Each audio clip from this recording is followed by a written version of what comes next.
meu nome é Isabela Martins e no programa de hoje nós vamos falar sobre um tema muito temido pela maioria das pessoas, que são as obsessões.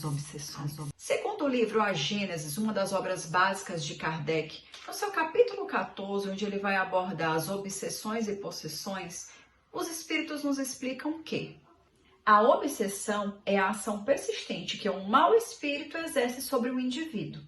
Ela apresenta caracteres muito diferentes, que vão desde a uma simples influência moral, sem sinais exteriores perceptíveis, até a perturbação completa do organismo e das faculdades mentais. Então aqui os espíritos já nos esclarecem que as obsessões elas podem ocorrer de diversas formas e as consequências para o obsediado também são muito diversas.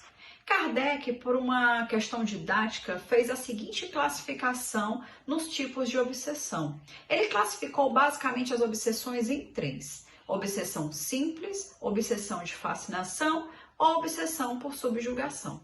Não significa que só existam essas três obsessões, foi apenas uma questão didática e também não significa que elas ocorram de forma isolada. Às vezes você pode estar passando por um processo obsessivo onde mais de um tipo de obsessão ocorra de forma simultânea.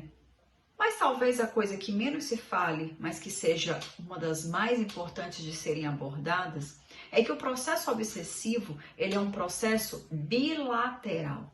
Porque muitas das vezes é comum você escutar as pessoas dizerem que eu estou sofrendo um processo de obsessão, alguém está tentando me obsediar ou qualquer coisa do tipo.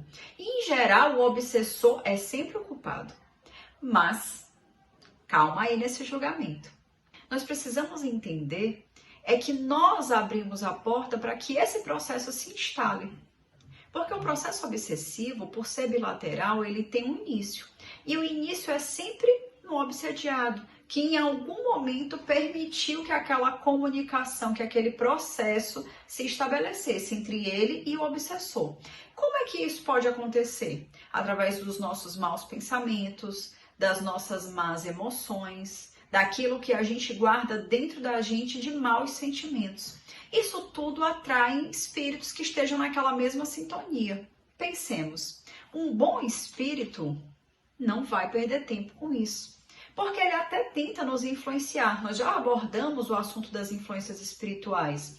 E o que acontece? Um bom espírito vai lá, nos auxilia, nos dá dicas sobre como proceder, nos aconselha. Mas se a gente se fecha aquilo e se ele percebe que ele não está conseguindo ser útil para a gente, ele simplesmente se afasta. Um mau espírito não. Ele persiste naquela história e começa a nos influenciar negativamente para que nós também tenhamos maus comportamentos. Por quê? Vingança, por uma questão de zombar de nós, sorrir de nós, de ver a nossa queda. Os motivos também são muito diversos e nem sempre são positivos. Outra coisa importante a se falar também é que quando nós nos referimos a maus espíritos, nós não estamos falando disso em essência, porque verdadeiramente nenhum espírito é mau. Você encontra-se em alguns momentos, e isso vale para todos nós, perdidos, desacreditados, sem entender muito por que a gente está aqui, e aí a gente comete alguns atropelos na vida.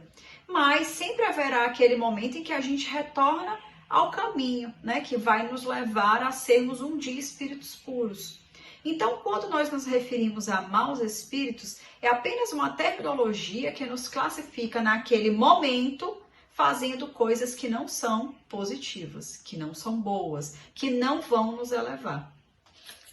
Mas talvez, depois de abordar esse assunto, fique a seguinte dúvida: como eu faço para não ter, não estar em contato com obsessores ou não ter obsessores ao meu redor?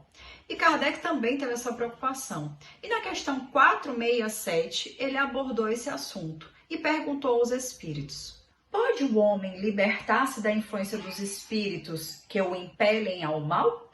E os espíritos responderam: sim, visto que tais espíritos só se apegam aos que os chamam por seus desejos ou os atraem por seus pensamentos. Você entendeu que é um processo bilateral e que você atrai esses obsessores? Busque então ter bons pensamentos, boa prática, ser uma pessoa amorosa e caridosa, para que esse tipo de espírito não os alcance e que processos obsessivos não se instalem.